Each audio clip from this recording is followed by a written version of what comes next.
Hello మో, welcome back to my channel. This is ఒరే kick. రారా బట్టురా, నీ గురించి మాట్లాడుకుంటున్నావు. బైక్ లో ఏదో ఒక పార్ట్ మళ్ళీ దెంగబడ్డదయ్యా.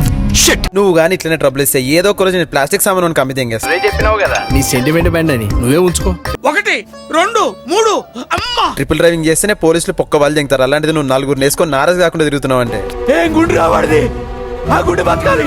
నేను గానీ ట్రాఫిక్ పోలీస్ అయ్యి ఉంటే 4 ఒకే బండి పైన తిరుగుతున్నందుకు ఫస్ట్ ఈ గుండుగాని గుద్ద వాళ్ళు దింగుతుండేమో. ముందు నీ గుద్దను కడుక్కో, నా గుద్ద కడుక్కం కాదు, నీ బతుకును చూసుకో. 5 సంవత్సరాలు శ్రమోర్చి కష్టపడి రాసిన రికార్డ్స్ అమ్మి దెంగుతున్నారు కదా. పైసలు పెట్టి కొనేదేమో మేము, వాటిని సెకండ్ హ్యాండ్ లో అమ్మేసి ప్రాఫిట్ దెంగేదేమో మీరు. ఇది వ్యాపారం. ఇవే రికార్డ్స్ మనం గానీ స్క్రాప్ కి అమ్మేస్తే బర్త్డేకి సిట్టింగ్ గోవాలో సెట్ చేసి పడదేంగొచ్చు. స్క్రాప్ లో అమ్మేసిన రికార్డ్స్ ప్రాఫిట్ తోటి మన మేనేజ్మెంట్ అయితే ఈ కుర్చీలు కొనుగోలు చేసేశారు.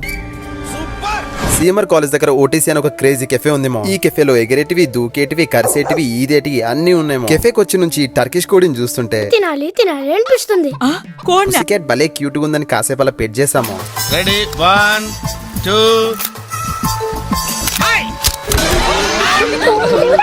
మొడ్డల పిల్లి చిన్న పంజతోటి చింపి దెంగిందేమో. లడ్డులోది ఇప్పుడు దీనికి ఏ వ్యాక్సిన్ వేయించుకోవాలి. అందుకే తిండికి వచ్చినప్పుడు గుద్ద మూసుకొని తిని దెంగేయాలి.